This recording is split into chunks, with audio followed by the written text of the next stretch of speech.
Puji Tuhan, selamat malam, selamat kembali kita belajar kebenaran firman Tuhan. Sebelum kita mulai pembelajaran kita malam ini, kita bersatu dalam doa. Mari kita berdoa. Pujian syukur kami naikkan kepadamu Tuhan Yesus yang baik. Kami bersyukur untuk kesempatan waktu Engkau berikan untuk kami kembali belajar firman-Mu. Kembali kami mendengarkan kebenaran firman-Mu. Terima kasih Tuhan, terima kasih Allah Roh Kudus untuk ingatkan kami, untuk kami terus penasaran belajar akan kebenaran Injil-Mu Tuhan. Hingga Injil-Mu itu boleh kami hidupi Tuhan Yesus. Karena kami tahu kebenaran firman-Mu itu boleh mengubah sikap hati kami. Boleh mengubah pikiran hati kami Tuhan. Terima kasih. Terima kasih Tuhan Yesus untuk undangan ibadah-Mu saat malam hari ini. Biarlah bukan rutinitas kami lakukan, tapi biarlah Tuhan apa yang kami kerjakan untuk kemuliaan nama-Mu. Terpuji-pujilah Engkau ya Tuhan. Kami memohon pimpinan-Mu Tuhan Yesus, dari awal pertengahan hingga akhir yang Kau pimpin hamba-Mu. Kami yang mendengarkan juga semua boleh diberkati, boleh dikuatkan.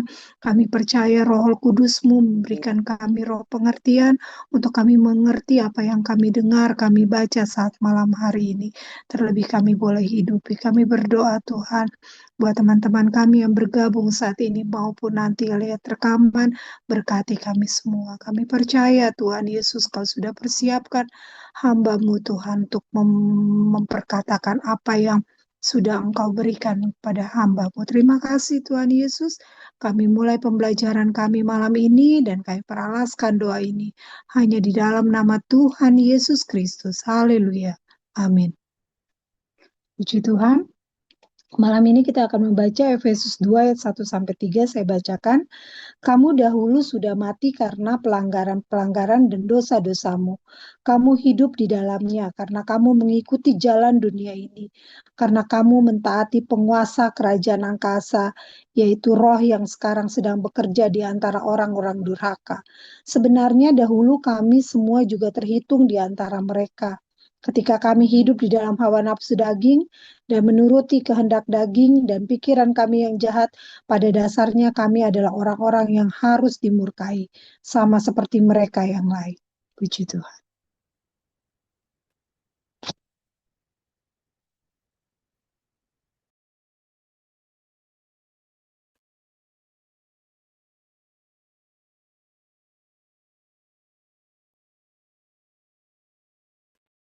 Puji Tuhan, kita masuk ke bab atau pasal yang kedua dari surat Efesus.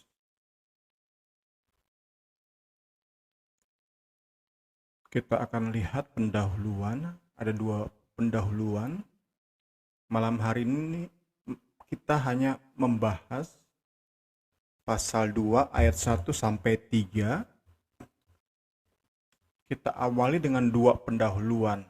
Pertama adalah pendahuluan ayat 1 sampai 10. Kedua nanti pendahuluan ayat 1 sampai 3. Kemudian kita akan lihat ayat per ayat, ayat 1, ayat 2, dan ayat 3. Itulah rangkuman dari bahasan kita di malam hari ini. Puji Tuhan.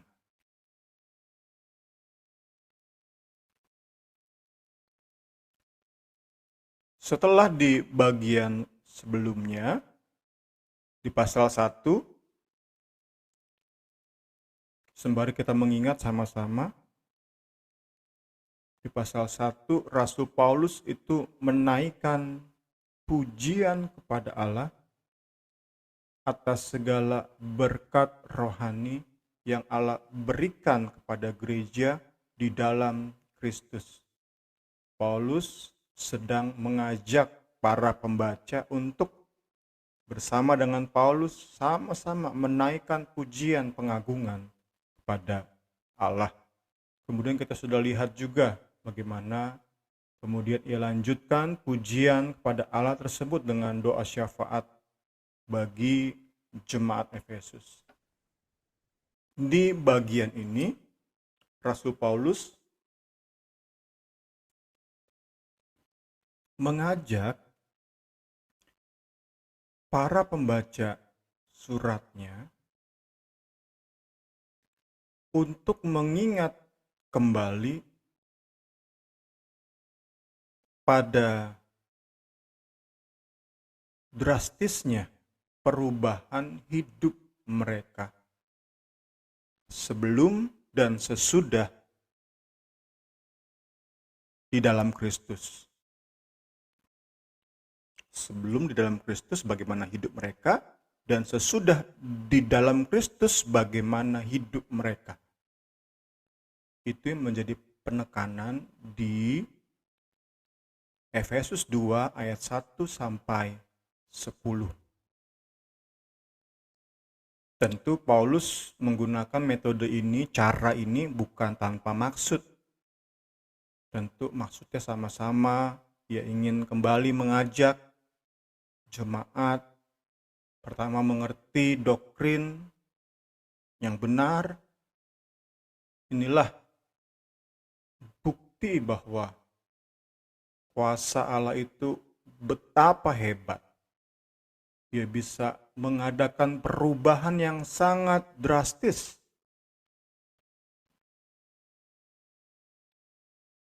Kemudian kita pun diingatkan bahwa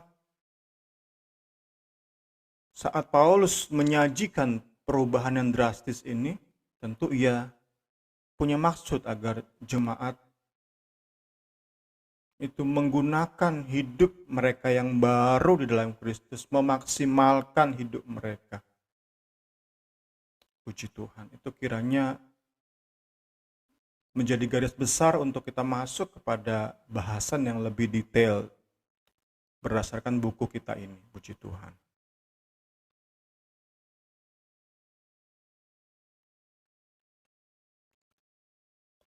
Dahulu mereka itu dikatakan mati secara rohani. Itu di ayat 1 sampai 3. Ayat 1 sampai 3 dikatakan bahwa dulu para pembaca jemaat Efesus dan kota-kota di sekitarnya dalam keadaan mati secara rohani. Drastisnya perubahan mereka adalah sekarang mereka bukan hanya dibangkitkan, bukan hanya diberi kehidupan, tetapi kemudian ditinggikan untuk berada bersama dengan Kristus. Jadi dari kondisi mati, diberi hidup, kemudian diangkat. Itulah drastisnya perubahan hidup seseorang sebelum dan sesudah di dalam Kristus. Sekali lagi, inilah bukti nyata kuasa Allah yang sebelumnya bekerja membangkitkan Kristus dan menempatkan Kristus di sebelah kanan Allah Bapa.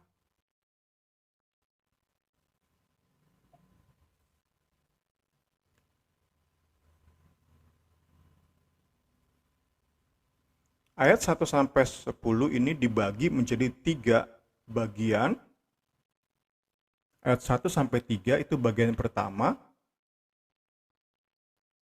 Bagian A, bagian pertama, itu memberi gambaran tentang keberadaan hidup lama para pembaca dan bahkan keseluruhan umat manusia pada umumnya.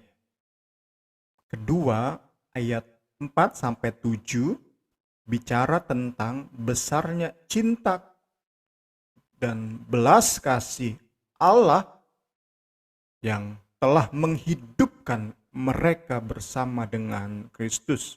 Itu bagian kedua, B. Kemudian bagian C, bagian ketiga ayat 8 sampai 10 itu merupakan kesimpulan yang berisi nature atau keberadaan keselamatan, nature dari keselamatan yang telah Allah nyatakan bagi jemaat. Puji Tuhan. Kemudian kita lihat Sebelum masuk ke pendahuluan ayat 1 sampai 3, kita lihat salah satu keistimewaan dari Efesus pasal 2 ini adalah beberapa kekontrasan yang Paulus tampilkan antara hidup lama di luar Kristus dan hidup baru di dalam Kristus. Kita lihat ada istilah ketiga. Di ayat 1 dikatakan kita mati. Ayat 5 dikatakan kita made alive, kita dibuat hidup. Kontras. Inilah keistimewaan Efesus 2. Kemudian ayat 2 dikatakan kita menaati, mengikuti, menuruti jalan dunia dan penguasa kerajaan angkasa. Itu posisi kita di hidup lama di luar Kristus. Ayat 5 dan 6, di dalam Kristus kita dikatakan kita menerima tempat bersama-sama dengan Kristus di surga. Itu kan kontras sekali. Sebelumnya kita menjadi bulan-bulanan dari kuasa kegelapan. Kuasa kegelapan itu begitu mudahnya mempengaruhi kita. Sekarang di dalam Kristus, kita menerima tempat bersama-sama dengan Kristus di surga. Kita memerintah. Tadi jadi bulan-bulanan, budak yang benar-benar budak abis-abisan kita dikerjai oleh kuasa kegelapan.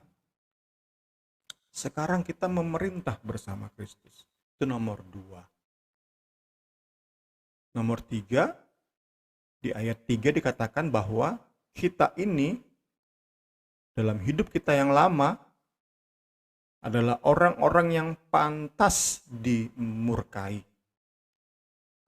Sedangkan di ayat 5 dan 8 kita diselamatkan oleh anugerah.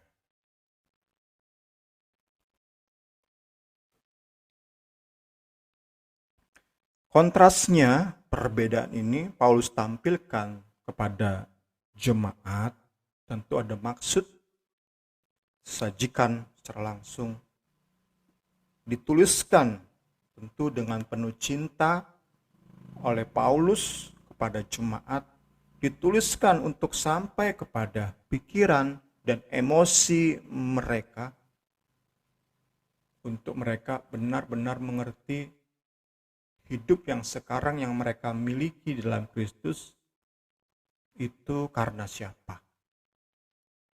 Mereka benar-benar berhutang. Ku berhutang nyawa. Ku berhutang keselamatan. Ku berhutang hidup. Ku berhutang kemerdekaan. Kemenangan. Itu semua karena Kristus. Puji Tuhan. Kita masuk ke pendahuluan ayat 1 sampai 3. Setelah pujian dan doa syafaatnya, selanjutnya Paulus di bagian ini mengajak para pembaca suratnya mengingat masa lalu mereka.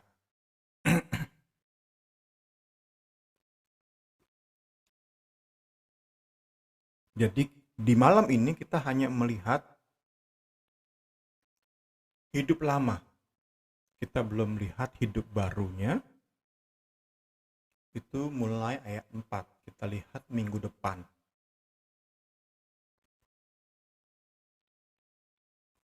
Paulus menjelaskan di sini bahwa sebelum mereka menerima Kristus sebagai Tuhan dan Juru Selamat, mereka itu mati secara rohani.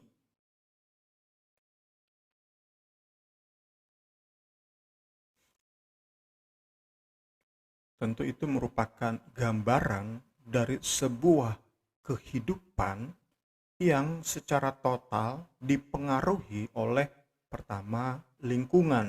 Itu ayat 2. Oleh lingkungan,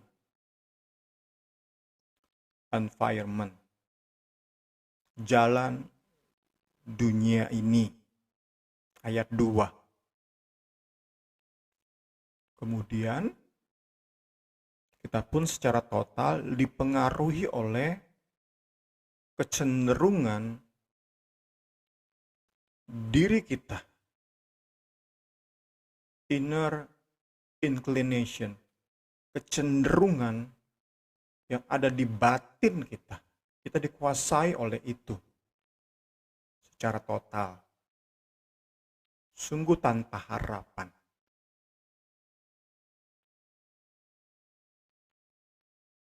Ketiga,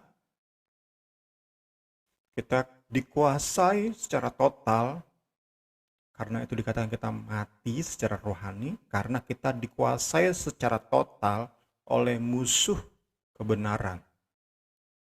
Musuh yang bersifat rohani.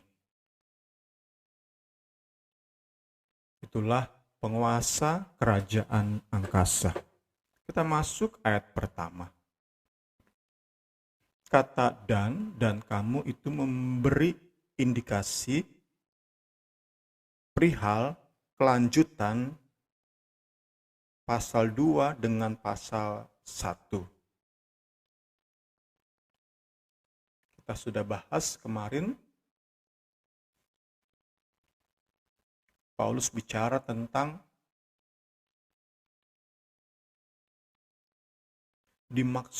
dimasukkannya orang-orang non-Yahudi ke dalam umat perjanjian, umat kesayangan Allah. Nah, kata you tadi atau kamu di sini itu menunjuk kepada para pembaca yang notabene adalah orang-orang non-Yahudi yang menjadi percaya, yang menjadi umat pilihan Allah, umat kepunyaan Allah.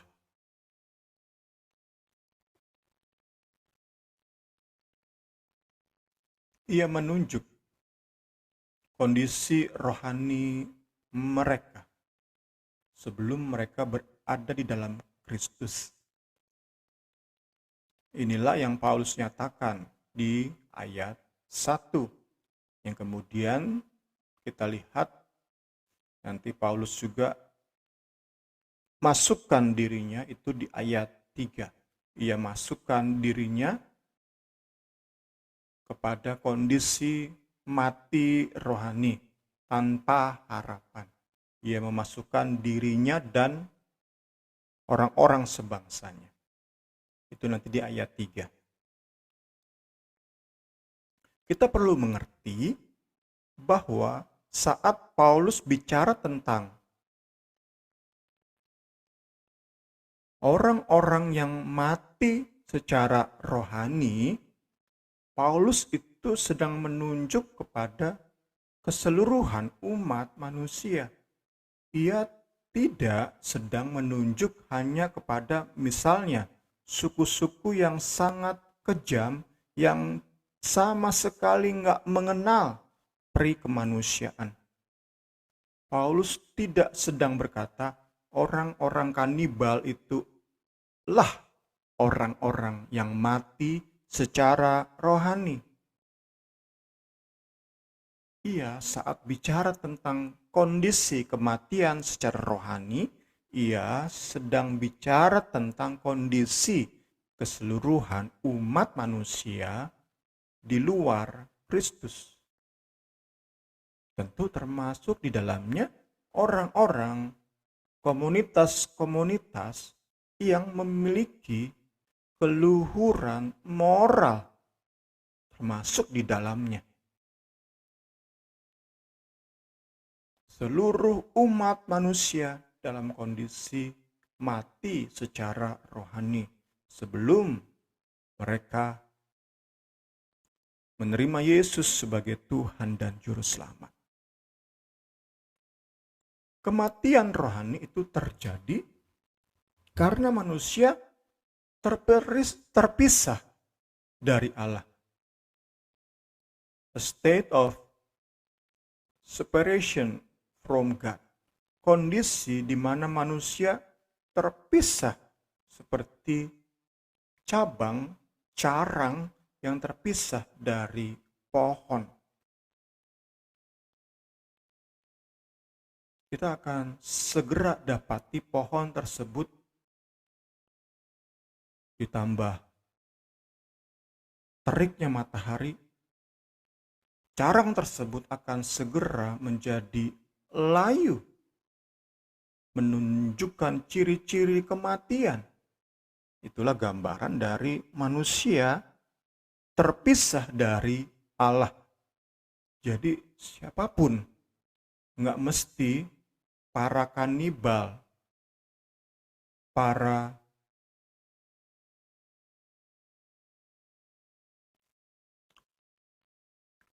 komunitas yang tidak berperi kemanusiaan, tidak harus mereka, tetapi seluruh umat manusia yang terpisah dari Allah, mereka mati secara rohani. Mereka terpisah dari Allah karena mereka melakukan pelanggaran, melakukan dosa. Karena itu ditulis mati karena pelanggaran-pelanggaran dan dosa-dosa.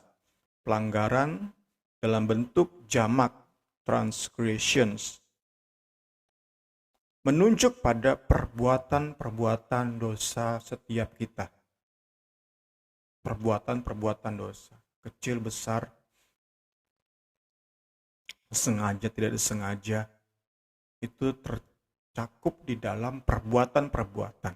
Sedangkan dosa-dosa itu menunjuk pada sebuah esensi yang ada di hidup kita ini. Kita sudah bahas di teologi sistematik kemarin, keberadaan dosa itu sudah menyatu dengan manusia. Sedemikian rupa sehingga saya bisa gambarkan bahwa dosa dan manusia itu serupa air dan kopi atau air dengan teh. Saat dicampur maka sudah nggak bisa dibedakan lagi mana air, mana teh, mana kopi, mana air. Demikianlah manusia dengan dosa. Sudah begitu menyatu. Teman-teman bisa lihat kembali saat kita belajar kemarin kondisi kerajaan 1000 tahun damai. Saat itu berdasarkan Wahyu 20, iblis sudah dimasukkan ke dalam jurang yang tidak memiliki dasar, bottomless pit. Bicara tentang sebuah kondisi, situasi di mana iblis sama sekali nggak punya pengaruh sedikit pun terhadap manusia. Tetapi kita belajar kemarin dalam kondisi situasi seperti itu pun masih ada manusia-manusia yang menolak pemerintahan Kristus. Itu bicara tentang begitu mengakar, mendarah dagingnya dosa dengan manusia. Kita belajar sama-sama. Hanya oleh anugerah kita diselamatkan. Puji Tuhan. Itulah yang ditunjuk dengan dosa-dosa. Tanpa harapan kita. Terpisah jauh dari Allah. Terpisah. Terasingkan dari hidup yang ada pada Allah. Efesus 2 kita lihat.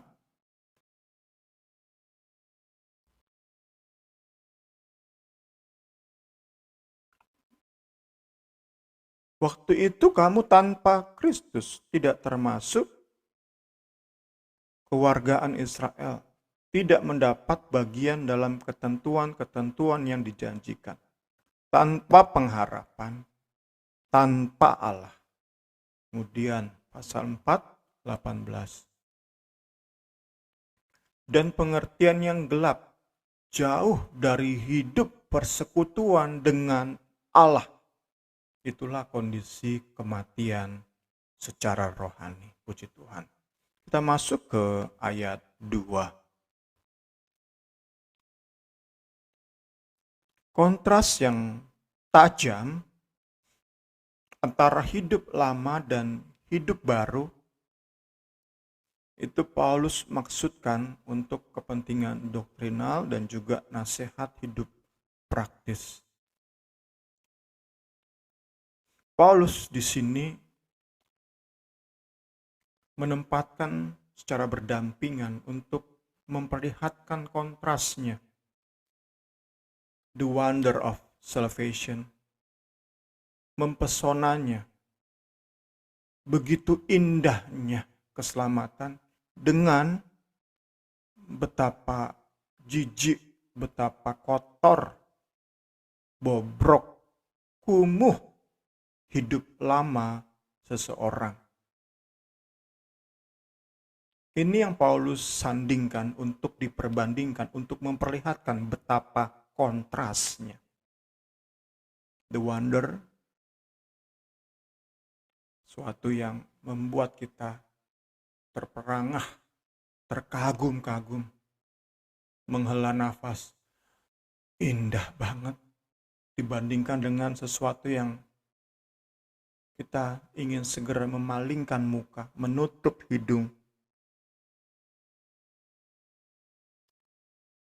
Itu yang Paulus tampilkan secara luar biasa di Efesus pasal 2 ini.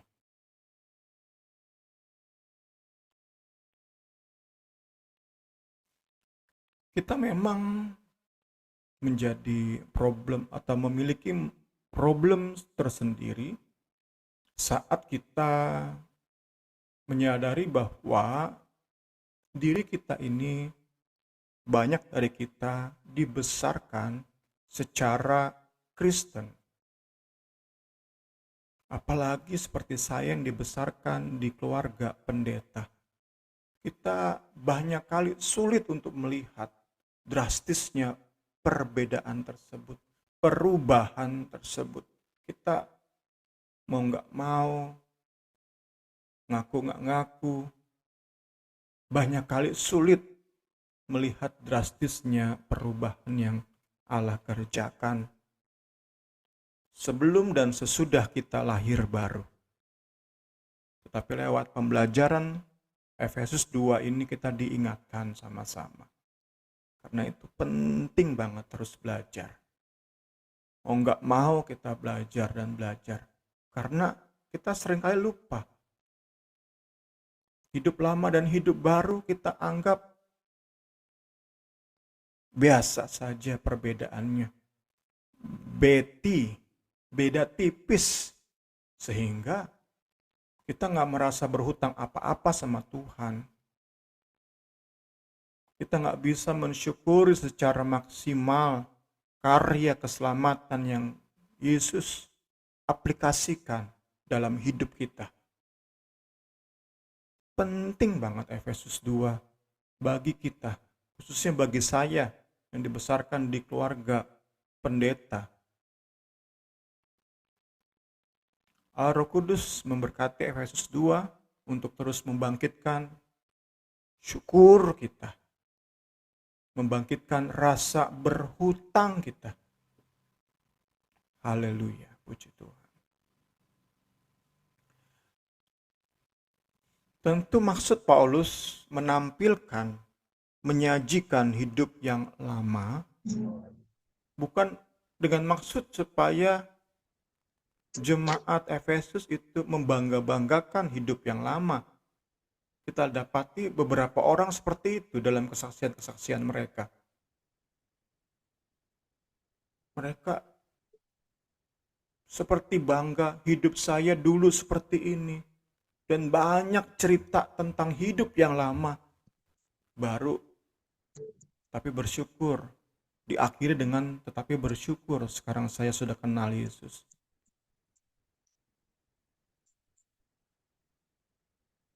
Jadi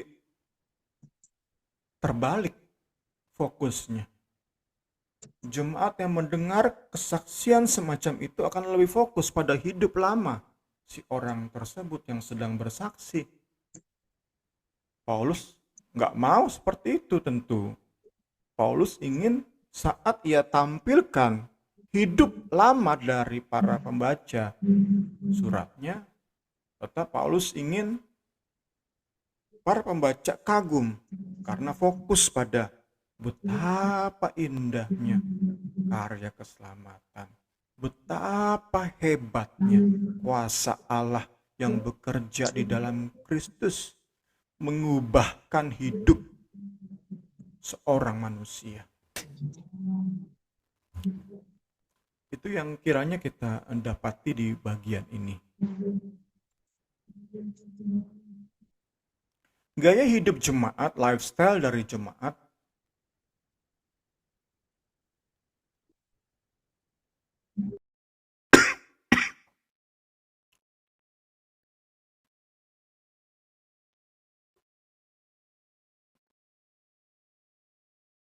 itu dikatakan mati karena mereka karena hidup yang lama itu benar-benar berada di bawah kontrol penuh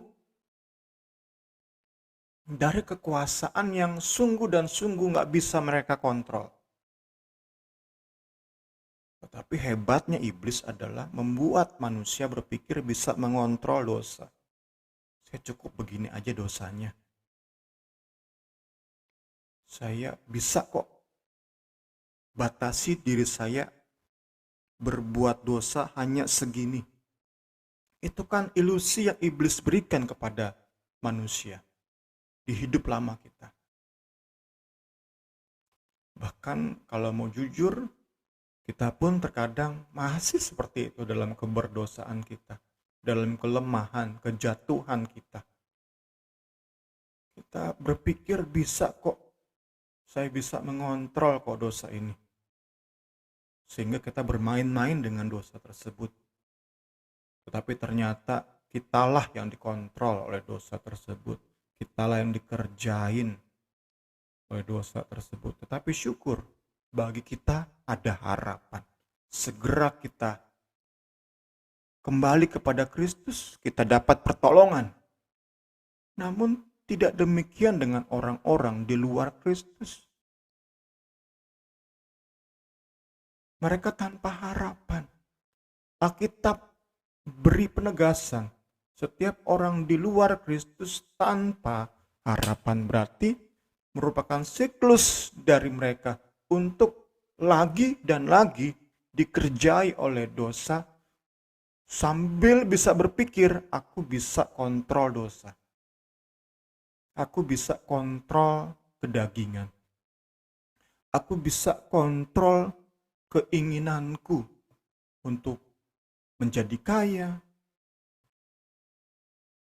untuk memiliki sesuatu. Inilah, kita harus juga punya awareness, kesadaran terhadap hebatnya iblis. Tentu kita nggak mau berkata betapa hebatnya iblis. Kita mau berkata betapa hebatnya kuasa Allah. Tapi kita pun mau membangun awareness terhadap hebatnya kuasa iblis. Inilah kondisi manusia, merasa bisa mengontrol padahal secara total berada di bawah kontrol. Ada 3 poin Paulus berikan di Efesus 2 ayat 1-3, 3 hal yang mengontrol manusia di luar Kristus. Pertama, dunia. The Word itu pasal 2, dikatakan di pasal 2 mengikuti jalan dunia ini. Kemudian nomor 2, setan menaati penguasa kerajaan angkasa, itu di ayat 2, kemudian daging di ayat 3, menuruti kehendak daging dan pikiran yang jahat. Kita lihat satu persatu. Kita mulai dengan kata jalan. Di ayat 2 ada kata jalan. Menggunakan kata aion. Kita yang suka ke mall tentu mengenal aion. Aion itu memiliki arti zaman, era, atau rentang waktu tertentu. Aion di sini menunjuk pada dunia ini yang memiliki rentang waktu tertentu, yang memiliki akhir.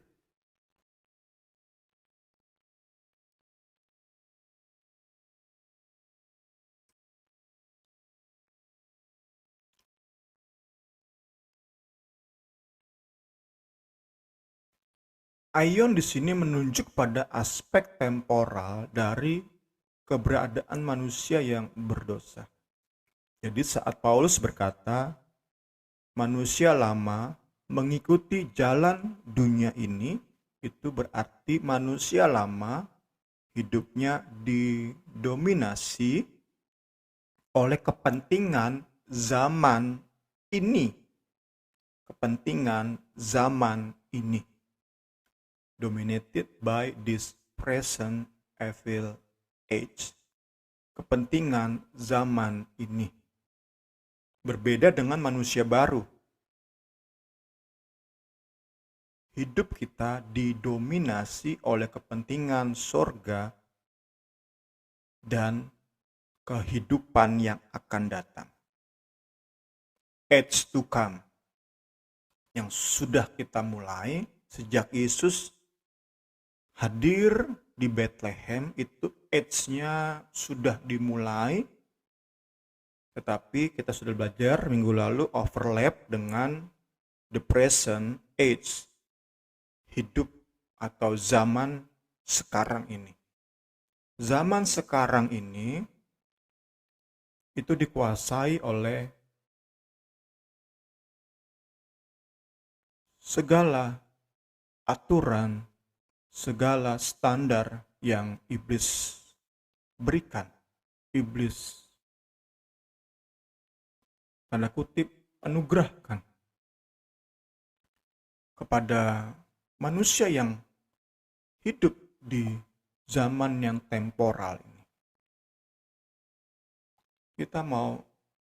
Saya pribadi terberkati saat bisa mengerti lebih dan lebih lagi perbandingan antara present age, masa sekarang ini, dengan age to come, masa yang akan datang. Terjadi overlap, tumpang tindih. Sejak Adam jatuh udah ada masa, tapi itu present age. Nanti kita yakini sesuai dengan teologi sistematik kita akan berakhir di kerajaan 1000 tahun damai. Present age itu masa sekarang ini habis tuh. Nah, masa yang dimulai di Bethlehem, atau kita mau lebih tepat katakan di loteng Yerusalem zaman gereja, terserah kita mau sebut dimulai di Bethlehem atau di Kalvari atau di loteng Yerusalem, kita, bagi saya pribadi, bebas. Momen itu merupakan awal dari sebuah masa atau age atau zaman yang baru yang nggak mengenal kata akhir. Sampai surga kekal, age ini nggak berakhir. Age yang dimulai sejak Yesus memulai karya keselamatannya. Nah, manusia lama hanya hidup di masa yang dimulai oleh Adam. Itulah kepentingan yang menguasai manusia lama. Nggak bisa hidup untuk memikirkan age to come, di mana kita akan habiskan kekekalan. Nggak bisa.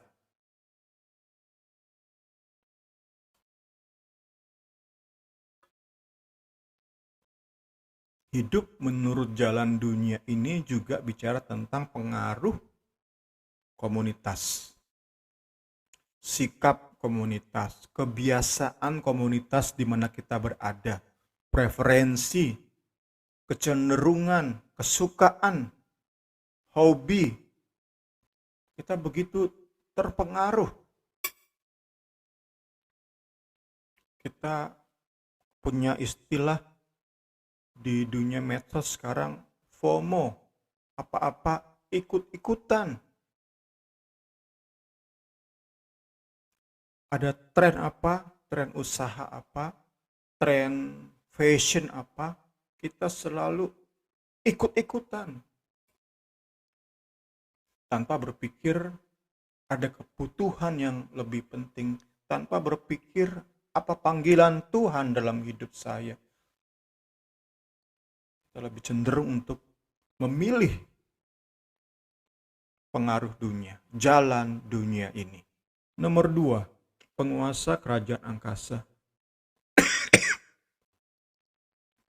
Paulus sedang menunjuk pada otoritas spiritual yang menentang Allah. Istilah penguasa itu menunjuk pada otoritas paling tinggi. Sedangkan kerajaan, tadi kan penguasa kerajaan angkasa. Kerajaan itu menunjuk pada realita atau spare dari pengaruh iblis.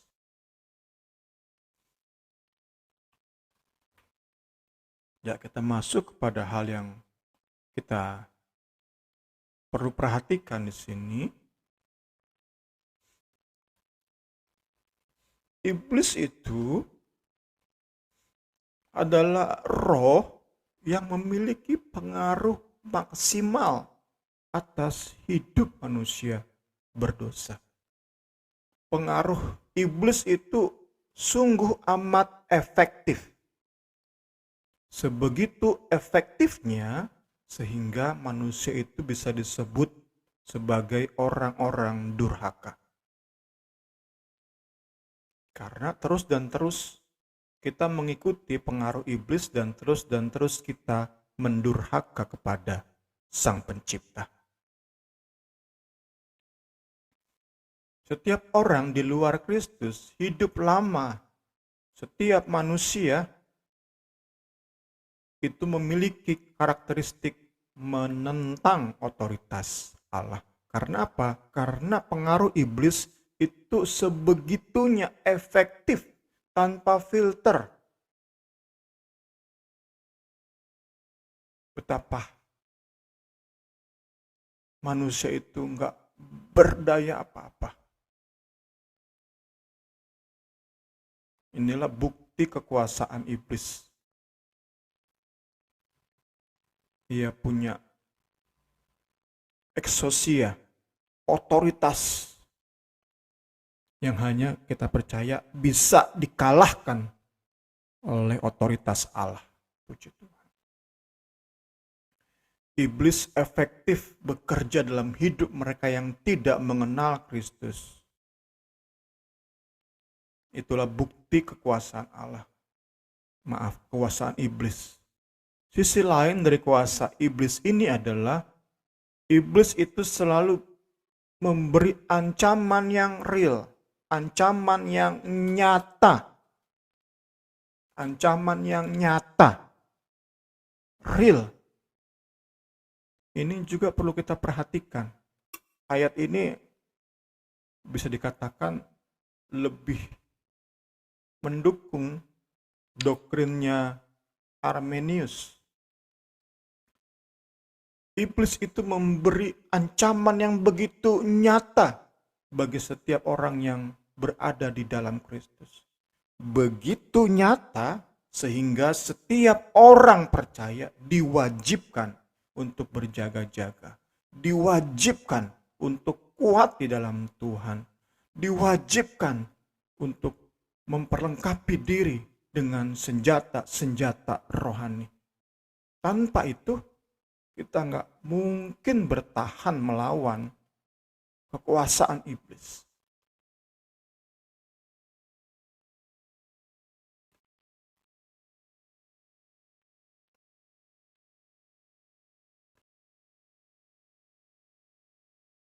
Hendaklah kamu kuat di dalam Tuhan, di dalam kekuatan kuasa-Nya.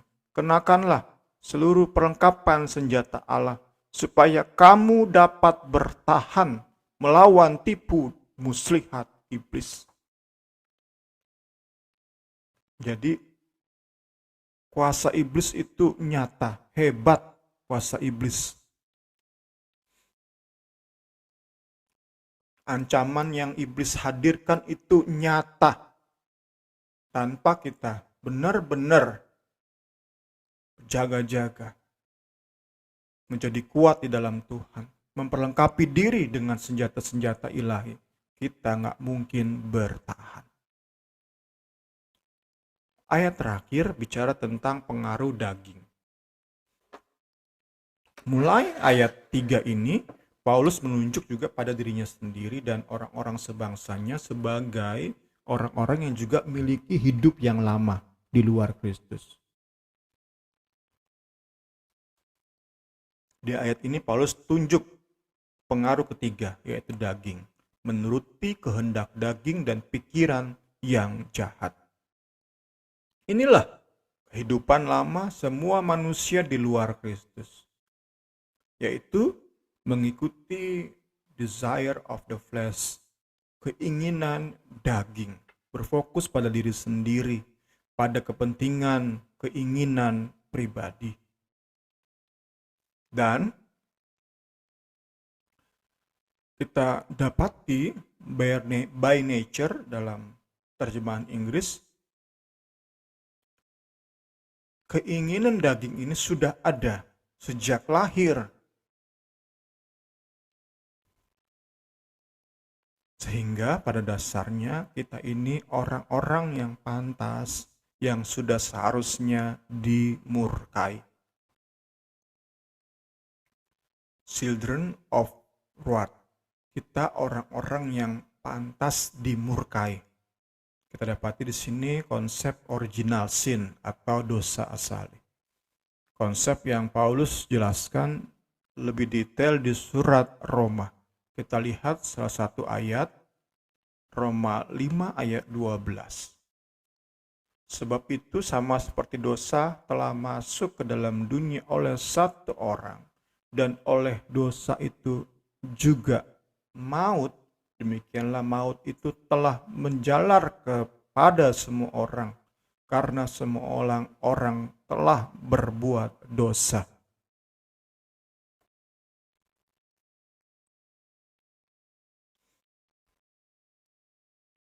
Sejak lahir kita sudah punya desire tadi, keinginan tadi, hasrat tadi, dan manusia lama dikatakan mati secara rohani karena kita mau nggak mau ngikuti hasrat tersebut.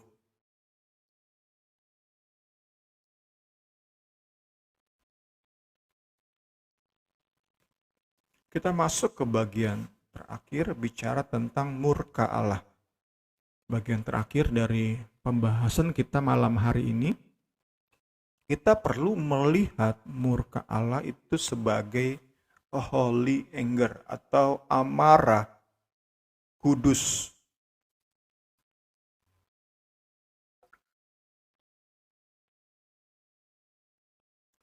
Hal-hal yang perlu kita perhatikan saat memaknai murka Allah,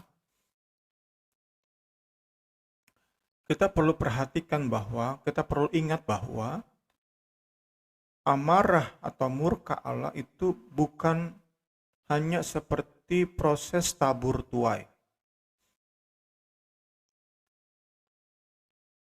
Seperti banyak di instansi-instansi, apalagi di sekolah-sekolah yang menerapkan disiplin, itu kan ada aturan-aturan, langgar ini, hukumannya ini. Kita nggak boleh melihat murka Allah itu seperti demikian. Tabur tuai, lakukan ini, hukuman ini. Kita nggak boleh melihat seperti itu. Itu sesuatu yang impersonal. Sesuatu yang tidak melibatkan perasaan atau emosi Allah sebagai satu pribadi. Kita harus lihat itu murka Allah itu sebagai bagian dari Allah yang merupakan kita gambarkan, Alkitab gambarkan, perkenalkan sebagai pribadi. Ada tentu seperti manusia, ada emosi, ada perasaan. Kemudian kita pun nggak boleh melihat murka Allah itu seperti dendam Allah terhadap manusia yang menolak anugerahnya. Sehingga Allah itu kesel banget sehingga menghabisi manusia. Kita pun nggak boleh melihat murka Allah secara atau seperti itu.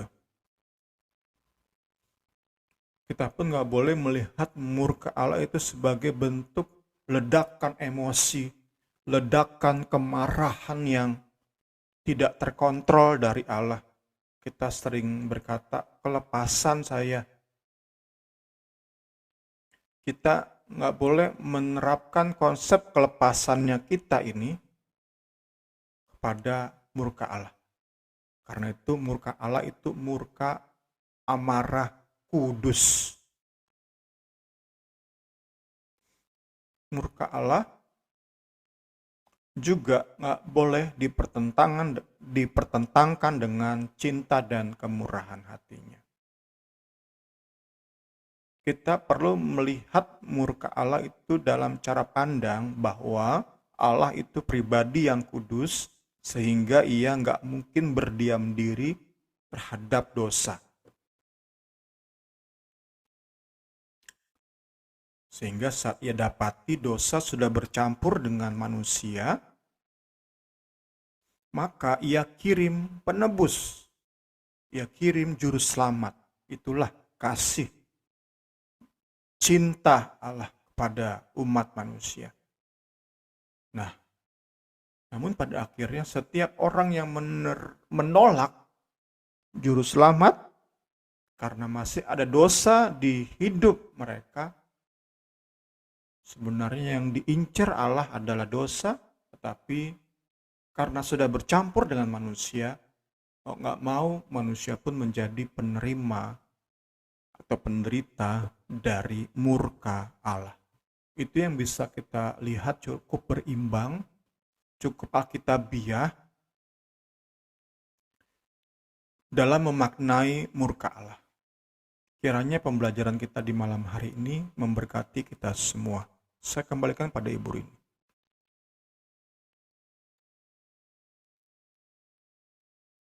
Puji Tuhan, malam ini ada Agnes, ada Niar, ada Pak Guru. Mungkin dari Agnes, Niar, ada yang mau dipertanyakan?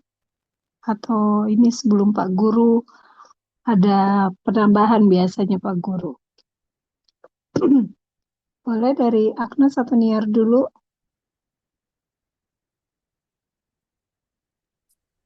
Aku belum, Karin. Oke, Nas. Dari Niar mungkin?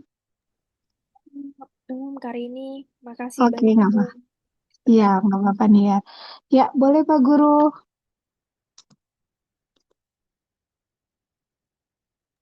Ya, selamat malam semuanya, Pak Gam, Bu Rini, Malam, Pak dan Guru, malam. Agnes dan Kak Junior ya. Ya, dari pembahasan dari Pak Gam ini memang Efesus pasal 2 ini yang disebut oleh John Calvin dalam bukunya Institutio itu kan bagian pertama dari ajaran tulip, yaitu total depravity ya. Bagi keadaan manusia yang hancur total karena dosa. Jadi sudah sampai seperti itu gitu. Artinya manusia di bawah kuasa dosa, kemudian hidup di dalam kekangan atau bondage ya, belenggu penguasa udara, iblis dan penguasanya gitu ya. Terus yang ketiga, hidup di dalam daging, gitu, dalam kerusakan daging. Jadi dia bagian pertama ini sebenarnya bagian awal bagaimana kita memahami posisi kita sebagai manusia yang sudah hancur ketika akibat dosa Adam dan Hawa, gitu ya. Nah, tekanannya memang tadi seperti Pak Gem katakan bahwa ketika kita mengalami tiga itu Allah bertindak, gitu ya. Tadi katakan bahwa kemarahan Allah itu bukan semata-mata karena kamu melakukan ini hukumannya gini, itu pertama. Terus yang kedua bukan karena dendam, lu bikin gua kecewa, gua jadi yang dendam, gitu kan. Atau yang ketiga bukan bicara masalah cinta ditolak dukun bertindak, bukan begitu. Tapi memang benar dikatakan di sini seperti apa ya? Allah menyatakan kedaulatannya. Di situ kita melihat Allah yang berdaulat. Tapi di sini juga Allah juga melihat bagaimana nanti kita juga melihat nanti ke bawahnya itu bagaimana Tuhan sendiri yang harus mengatasi semua ini, mengubah tataran hidup yang sudah hancur ini dengan dengan teladan, dengan pertarungannya sendiri, gitu setelah katakan untuk merebut kita dari iblis. Bagaimana nanti selanjutnya kita akan belajar lewat Pak Gem nanti ya, bagaimana Tuhan sendiri mau mengambil bagian itu, gitu. Nah, di sini mungkin lihat bahwa kita bersyukur, dan ini menjadi pembeda antara kekristenan dengan agama lain adalah ketika dalam posisi manusia sudah hancur dosa, ya sudah selesai, gitu. Nah, berarti manusia sendiri yang harus memperbaiki dirinya yang rusak, sedangkan di sini tidak. Bagaimana kita melihat di sini di ayat yang ke-1 saja itu dalam bahasa Inggris dibilang and you he made alive, ya kan? Dan dia yang bikin kamu hidup, Tuhan bikin kamu hidup, kamu tidak mati. Nah, ini yang perbedaan mendasar, bahwa kekristenan dimulai ketika Allah yang bertindak, bukan manusia yang bertindak, karena manusia tidak bisa apa-apa lagi ketika sudah dalam dosa. Ya, biarlah bagian awal ini membawa kita pada satu kesadaran bahwa refleksi buat kita bahwa kita ini sebenarnya orang yang dimurkai, orang yang harus memang tidak masuk hitungan dan harus benar-benar dalam penghukuman dosa. Tetapi Allah ya yang berdaulat justru melihat kita tidak seperti ya tadi. Artinya karena ini sudah gagal, ya sudah hilangkan, nggak begitu. Tapi benar-benar bagaimana nantinya kita belajar lewat pengorbanan Kristus bahwa Tuhan sendiri, Allah sendiri itu bertindak benar-benar untuk bukan hanya menyelamatkan, tapi mengubah semua tatanan dunia dan isinya menjadi tatanan yang kembali sesuai dengan rencana dan juga tatanan Allah sendiri. Saya kira itu ya, Bu Rini, untuk bagian awal. Tuhan Yesus berkati. Tuhan Yesus berkati Pak Guru. Ya, kalau tidak ada yang bertanya lagi atau menambahkan, kita akan tutup pembelajaran kita malam ini. Nanti saya minta Agnes yang berdoa ya, Nas. Oke, Karin. Makasih Bung Sam untuk malam ini. Mari kita berdoa. Terima kasih banyak ya Tuhan Yesus untuk segala berkat-berkat rohani ya Bapa yang boleh menjadi bagian milik kami pada malam hari ini ya Tuhan. Terima kasih ya Tuhan, kami terus berdoa ya Tuhan, memohon belas kasihan dan kasih karunia-Mu ya Bapa. Kiranya Engkau memberikan kami kepekaan rohani ya Tuhan, untuk kami bisa membedakan ya Tuhan Yesus, apakah kami masih hidup menjadi manusia lama ya Tuhan, ataukah kami sudah diubahkan untuk menjadi manusia baru ya Bapa. Jangan biarkan kami merasa bahwa kami sudah diperbaharui, padahal kehidupan kami masih menjadi manusia lama di hadapan-Mu ya Tuhan. Mari Allah Roh Kudus ya Tuhan, terus bersihkan kami dengan firman-Mu ya Bapa, agar sungguh ya Tuhan, hidup kami terus diubahkan ya Bapa, dari hari ke hari ya Tuhan Yesus, sehingga kami boleh terus diperbaharui di dalam Engkau ya Bapa, dan kami boleh menjadi ciptaan-Mu yang baru ya Tuhan Yesus, indah di pemandangan-Mu ya Bapa, menjadi berkat bagi sekeliling kami ya Tuhan Yesus. Hidup kami adalah hidup yang menghasilkan buah-buah ya Tuhan Yesus, yang boleh dinikmati ya Tuhan oleh orang-orang di sekeliling kami ya Tuhan, terlebih dinikmati oleh pribadi-Mu ya Bapa. Dan biarlah ya Amin. Tuhan, kasih karunia-Mu terus menjadi bagian milik kami ya Tuhan Yesus. Sehingga bukan dengan usaha kami ya Tuhan, memperbaharui diri dari hari ke hari ya Tuhan. Tapi kami terus mengandalkan Engkau ya Tuhan Yesus yang bekerja di dalam kami ya Bapa. Terima kasih banyak ya Tuhan. Terima kasih untuk Bung Semi ya Bapa, yang terus Engkau pakai menjadi saluran berkat-Mu ya Tuhan. Membagikan kebenaran firman-Mu kepada kami ya Bapa. Hikmat, urapan yang daripadamu ya Tuhan Yesus, terus menjadi bagian milik Bung Semi ya Bapa, untuk terus Engkau pakai ya Tuhan Yesus menjadi alat-Mu ya Bapa. Rahasia-rahasia firman-Mu terus Engkau singkapkan ya Tuhan Yesus, sehingga terus ya Bapa, kami semua boleh sama-sama bertumbuh ya Tuhan di dalam pengenalan yang benar akan Engkau ya Bapa. Terima kasih ya Tuhan untuk malam hari ini ya Tuhan. Kami percaya kami semua sudah diberkati ya Bapa. Dan kembalikan kami ya Tuhan pada minggu-minggu yang akan datang ya Tuhan, untuk sama-sama terus tidak bosan-bosan belajar ya Tuhan Yesus akan kebenaran firman-Mu ya Bapa. Kami tutup ya Tuhan Yesus bebas di malam hari ini dengan penuh ucapan syukur. Di dalam nama Tuhan Yesus Kristus kami sudah berdoa dan mengucap syukur. Haleluya. Amin. Amin.